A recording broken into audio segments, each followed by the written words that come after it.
Yay. Good morning. I wanted to tell you how much I look forward to these chats, and I think that's so smart. So thank you for instigating them.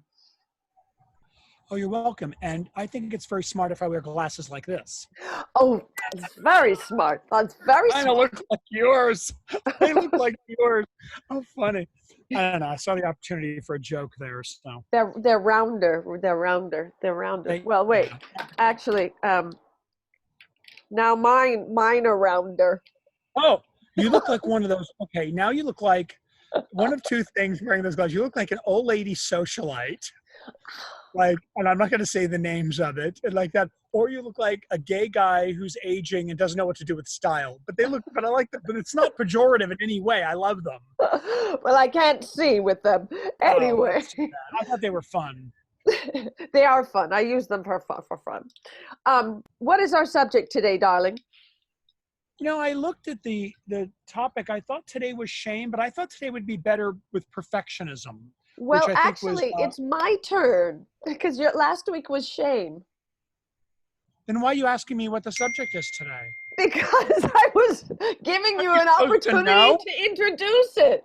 I was giving you the so Oh, introduce. I looked at it really quickly, the note there, and I thought it was, oh, well, I screwed up. Well, okay, the reason, well, then what is it? Do you have any idea? Blind hope. Blind to, okay, well, good. Let's do blind hope then. So, so I'm clearly in a perfectionistic point of view because I wanted to discuss that, but it's fine. I'm sure I'll wrap that around with whatever you mentioned about blind hope. We can But I'm get gonna let there. you. No. And I want to start with, I'm fascinated by it. So, Katie, what do you want to say about blind hope and why is it important to you? Because I think it could be a killer. Because part of blind hope is not knowing when to stop, but yet always believing that the possibility, the goal is just around the corner, and so you keep going and keep going and keep aging and keep aging, and it could happen. It could happen. So, what are the things you look for that tell you to stop before Okay. you end up sad and on a park bench? Well, I can give you an answer unless you were asking yourself right then. Well, tell me Or you what you tell me. think. Yes. Think of blind hope and when you defined it that way, and of course, I know you pretty well, and I have a lot of examples in my mind that perhaps I think would pertain to you and could perhaps pertain to me. So I'm going to talk about what I know about that. I think that's a great subject. I think you have to have constant evaluation when to get rid. So we're going to use blind hope as kind of a negative term. That's how I'm hearing it, right? It's a negative. Hmm. Well, what's positive Well, about blind hope? well, You it's tell me. it's true. It's hope with blinders, and you're exactly right. So let's look at it as negative, and maybe there's a positive side to it for a All right. moment. It's time based. Let me tell you what, let me Yeah. tell you an example for me, Okay. right? And then we'll get to examples for you, right? Or, you know, the example I have for me, and then I'm going to ask you about yours, is I was at a pool party a few summers ago, and there were some guys I hadn't seen in a while who I really liked a lot. And I liked them. I mean, of all the people I knew them there, and I want to say hello to them. And I think they'd probably been drinking by the time I got there. And one of them, when he saw me, the first thing he said was, you've just lost your body. Oh my God, what is wrong with you? And serious, drunk, whatever. And he looked, let's just say he wasn't really keeping it together, his body, but that's beside the point.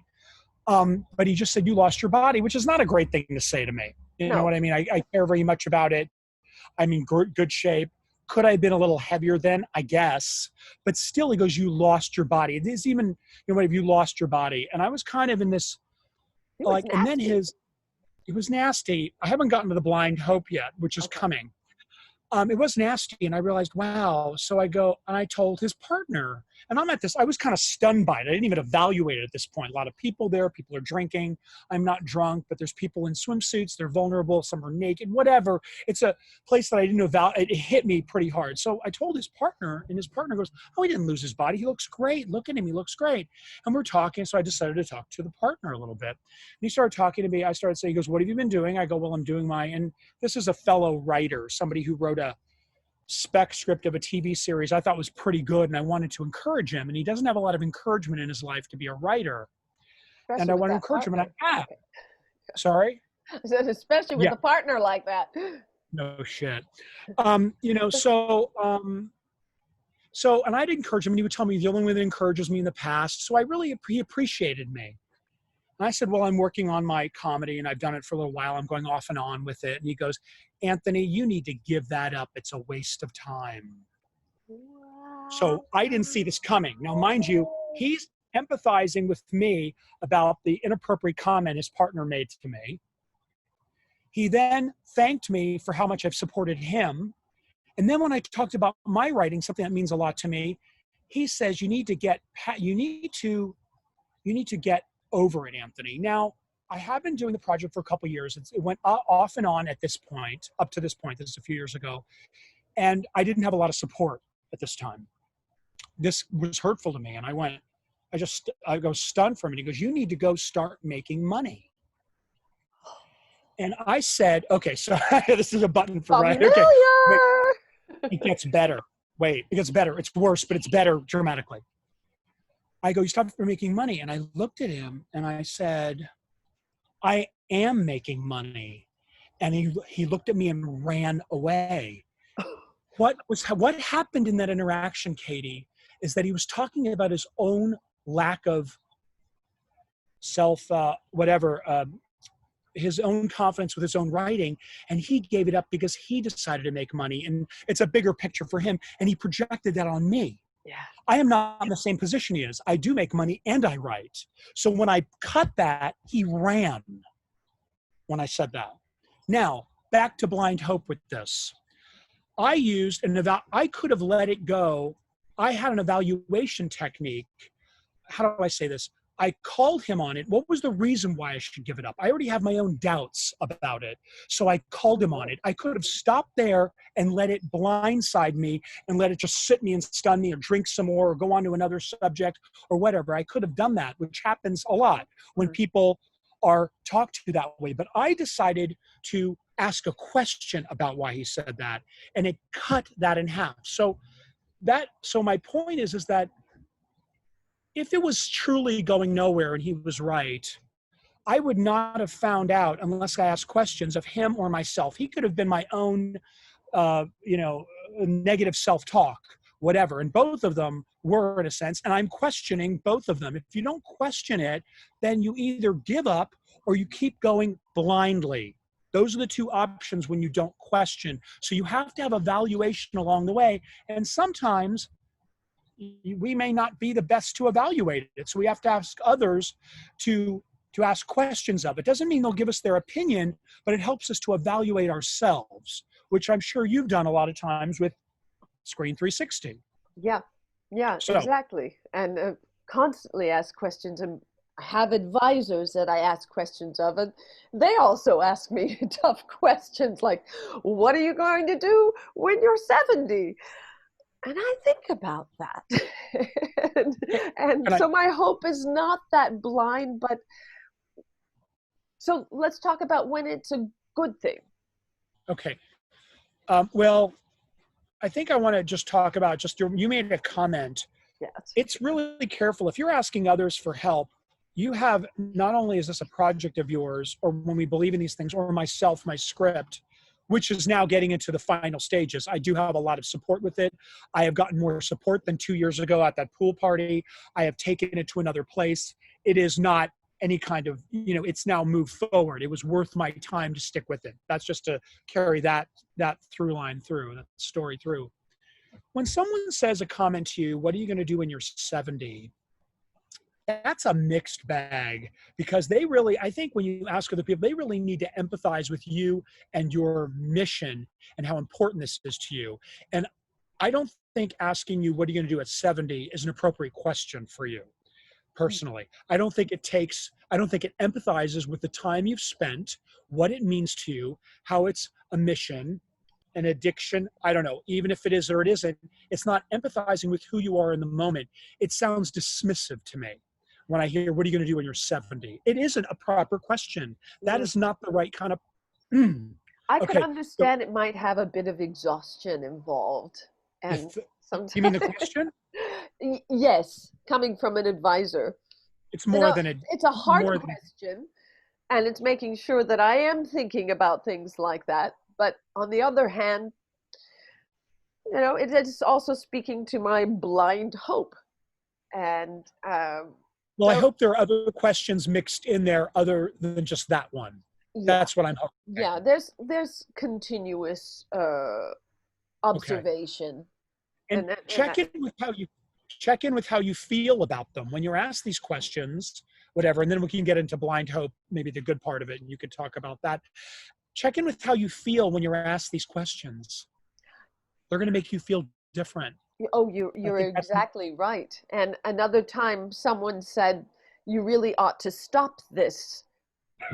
that's more 360. blatant. Yeah, that's more of it. You really ought to stop this. And I said, I'm not like you.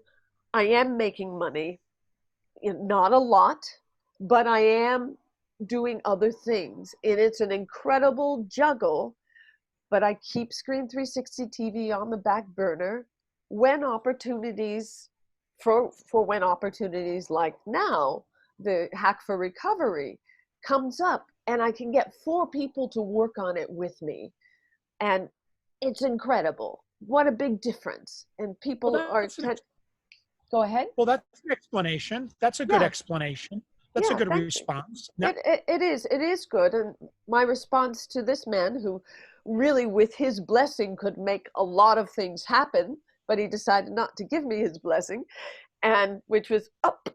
But it was, my response was, well, you don't understand the field like I do, and that's okay, because many people don't want to set foot into it because it's not sexy enough, and it's one of the reasons.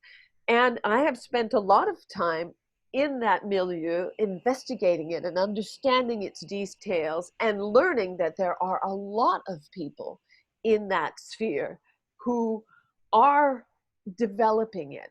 So what I am doing is creating a bridge, and I can't do it full time. But if someone does not attend to it, or if I don't continue to build on what I have built already, that's a disservice. That's really a disservice to all of those people who are working on it, and to the need. So I have to keep. I feel it's valuable. okay. I, hmm. So, what would you want to say about the good part of blind hope? Ah, that that it's time based. So putting on blinders for a while and digging in, making a 2 foot commitment, and then coming out and assessing, as you said, taking inventory. What do we gain there in that spurt? And then being able to recognize that that's one way of going about things, with spurts, fits and starts, as they say, right? And really recognizing that we have so many different ways of organizing our lives, time, and world to innovate, to do something different. And this is also so valuable to inform uh, developing citizens as they're growing up. There's 24 hours in the day for you to organize how you see fit.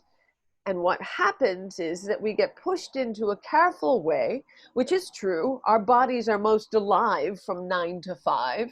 And which I found out, I had to test it and I had to find that out myself. But our bodies are most alive from 9 to 5, and so is the rest of the world. And it's sort of chicken and egg. Are we most alive because the world is awake from 9 to 5, or and we can train ourselves to be most alive in other parts of the day too, but it's sometimes more difficult because the rest of the world isn't awake then. But what if we do plug into other parts of the world and find find the answers to the questions that we're asking? So maybe an answer to questions about what do I do, for instance, or what am I supposed to do with my life, is ask questions.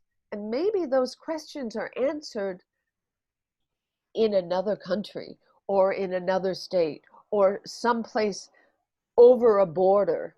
And that's why I like to say, when you're looking for solutions, look in. So reflect, look out into your community and and then look over borders to places that you don't know and investigate. Look in, look out, look over. That's my favorite heuristic. And I'll end there. What do you think? Okay, that sounds great. Is I think I have more to say, but that's okay. it a TED Talk? That's what I want to know. No, it could be just enough just to bring it up. Yeah. I mean, yeah, it's easy. Look in, look out, look over. I think so. So I looked up a definition of blind hope. Oh, thank Okay. you. Brilliant, Yeah, you. and it's a little bit different than so I think it will basically, this definition is you have hope, but there's absolutely nothing to base that hope on. That's very different than what you were talking about. And you may even have evidence that the situation is hopeless, but you're hoping for a positive outcome anyway. So I want to talk about that a little bit. I think what you were saying basically was learning how to focus with keeping blinders on, is what I heard. You have to focus. And I hear blind hope in there as far as sometimes the situation may or may not be hopeless, but you feel hopeless, which is different. Thank you. I was just reading that into it. You're right. Right. That's what you really mean. That's what I'm taking from that. So it's, I'm hitting myself over the head. Why? So it's like you feel hopeless, but it isn't hopeless. There are people that may trigger that feeling in you because they can't see it, the vision you have, but you have the vision. Even with that vision, you're going to feel hopeless. But having blind hope, I guess we go in and out of that, right? We go in and out of it. It's sort of like something that kind of goes like this, especially, Well, you're right. And that, I think, when you are a creator of things and when you're making something out of nothing, right, you're exactly right. That's you have to have a little blind hope and see what you find, actually, and make it. That's, I mean, actually, the whole design thinking process is engages in that and creates a bond, cohesion within a team that understands that there is something out there that needs to be made, but we don't quite know what it is yet. So let's go forth together, ask a lot of questions, and prototype and test it and see if we could get to the answer. And I think that's so beautiful, and yet I understand it and I've practiced it, but I'm still continually learning that there are holes in my approach in my belief in finding, navigating the unknown. Actually, that's a School of Becoming from Ingo Rauth. He's in navigating the unknown, and this is design thinking and designing anything. Yeah. Wow. So I don't. I'm looking up a little bit more, and they're interchanging blind faith with blind hope. Oh, tell me more. That's that's more a blind faith with, I think, is a little bit more. Hope sounds a little more pie in the sky than faith, but who knows? These are just definitions that can change. They also have a French phrase. What is it? It is un espoir aveugle, which is the same kind of thing, but it's really about hopes that have no chance or little to come true. I would think the people that are advising you to give it up are the ones that think you have blind hope. I don't think you have blind hope. Thank you. Thank you. And I think they think I have blind hope because they're not so informed. They haven't done Also, the research. well, I'm going to put the little bit of onus on you now. Just one Okay. thing is that your language may, even though you're rather descriptive and detailed and talk about it, may not reach them enough for them to understand. Yeah. They don't. It Yeah. doesn't. So that's the onus on you. That's the part that's maybe on you Right. if you want them to understand, that is. And And if they're advisors, well, God, you're exactly right, and I'm continually working on that. yeah, And with this gentleman, I think he's probably made his money on staking his claim in an opinion and sticking to it and not being swayed. And I'm really glad that there's somebody like that in my life so I can test myself. yeah. And I don't know if he will allow another conversation, and I don't think I have to. I think it's up to me um, to be I think successful the and make it conversation. happen. Go I ahead. think the, I think the conversation is more in you as you move forward, not necessarily clearing up the conversation with him, but you getting better at speaking at it with whoever your audience is. Yes. It's really the point of film anyway. Yes, You know, exactly.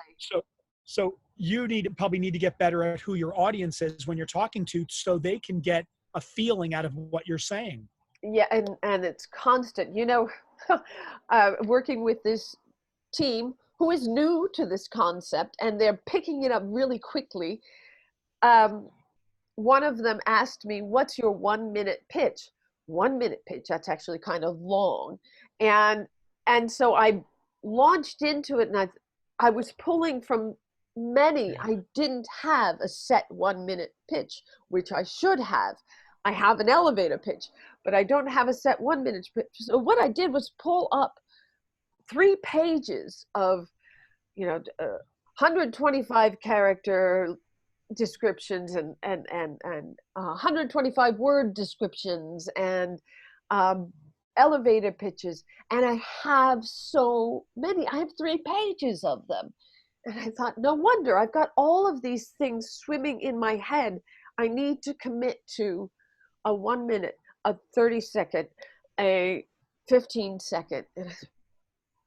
That's hard. Well, That's what I've been trying to do all these years. Go ahead. I have, while you were saying this, I actually have a pitch for you, Oh, let's hear it. uh, which would be, because I've had a hard time pulling it out of you in some ways to get a little more kind of whatever. The pitch I thought of when you were saying this, it's not a minute, it's pretty quick, is I want to bring film to children that will connote a feeling in them rather than just a gross reaction which they see when they're teens in films later on. I'm Uh-huh. going to create feeling in children and have them understand feeling at an early age, rather than the films that they get are more reactionary and more kind of gross feelings, that kind of thing. I'm trying to make it where you're trying to go deeper with a child early so they understand human feelings, which a lot of fair, comic book stuff and that is attempting to do to some degree, but it's more over the top. You know what? That's excellent, and it's similar, I believe, to what my friend Tamara suggested yesterday. She said that the San Francisco Playhouse uses something called, or called, they call their uh, plays a gym for empathy. And so what you're asking is we want Like that. kids to exercise empathy. And Yeah, that's that's right. exactly it. I mean, my master's thesis was called Empathy Five Ways. How, when watching a film in the film festival model, we exercise empathy five ways at least.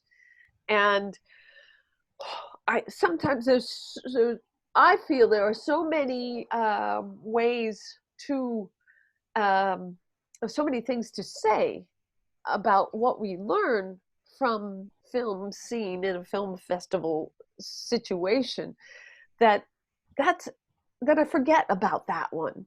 And I think that you're right. Thank you for that. That it's exercise. I mean, and that was the beginning. Exercising empathy. It, does that sound like what you were saying? Yeah, it's in the ballpark. I love that whole thing. What I thought of when you were, I mean, I'm listening to you, but my mind is pretty active, so it does go in its own directions. I apologize a bit, but yeah, it is that I thought of the hashtag filmpathy, Oh, I like that. right? Filmpathy for you. You could use that. I thought of how can you combine film and empathy? Filmpathy, We just don't want film to empathy, or you know what I mean? film So empathy. Yeah, film film empathy, empathy. But that would be film better. yeah, film pathy. We want the pathos. You know what? I think also.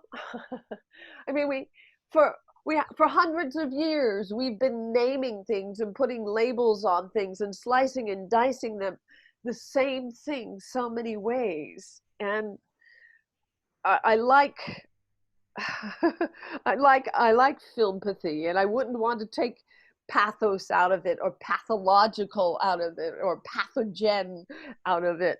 Um, I think viscerally people may get attracted to film empathy. I think is interesting because people will say, "Well, what's that?"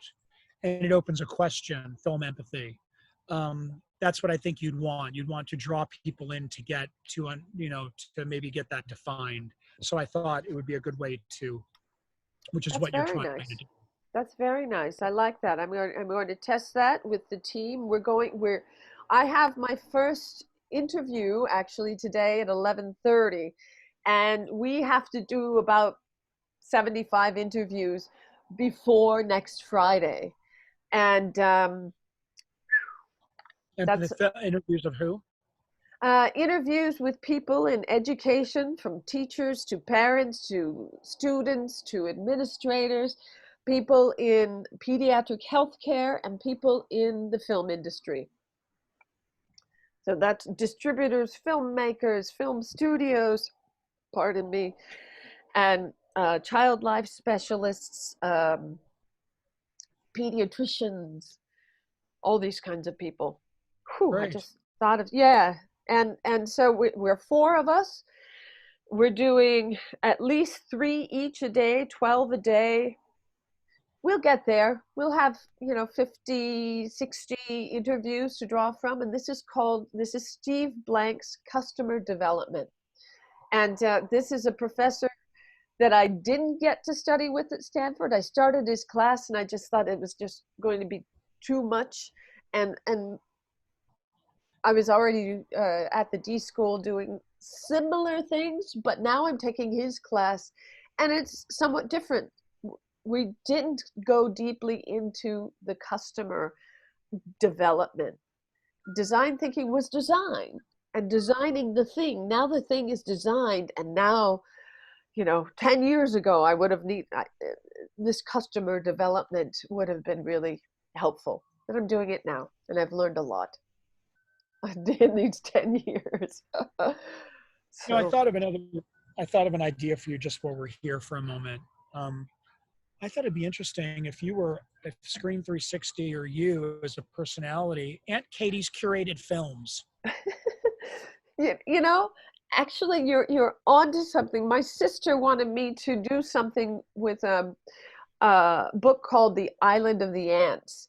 And when I was at Stanford, I wanted to grab this wonderful multicultural, multi-domain class cohort I was in. I wanted them to be my crew. and we would be aunties, an auntie from Ghana, an auntie from Nigeria, an auntie from Boston, an auntie from, and we're all aunties, and we're aunties to the, and it still could be like that. We'd be the aunties, and we're the ones who run the show, who run Screen 360 TV and do it I in guess different parts of the world. I was thinking about it as a way to like plug into other modalities like Facebook or Netflix or something, where you have, you know, Aunt Katie's curated films for kids, where you have a different pick every week, and you have followers that go to these films, and you're like showcased in different places where people can follow you. So I thought it was just sort of within other contexts. That's really nice and feasible. Something a little like what I'm doing. I mean, right now, Screen 360 TV's Facebook is just a promoter, but I could show things on there, and I put things up there now and then. Yeah. We could interview you if you like. It's a 20-minute interview with 5 specific questions. Okay, sure. Would you like to do that? I'll send you an email. I'll send you an email, and you can pick a time. Okay. Oh, that's fabulous. And with that, it's 10:15, darling. Yay.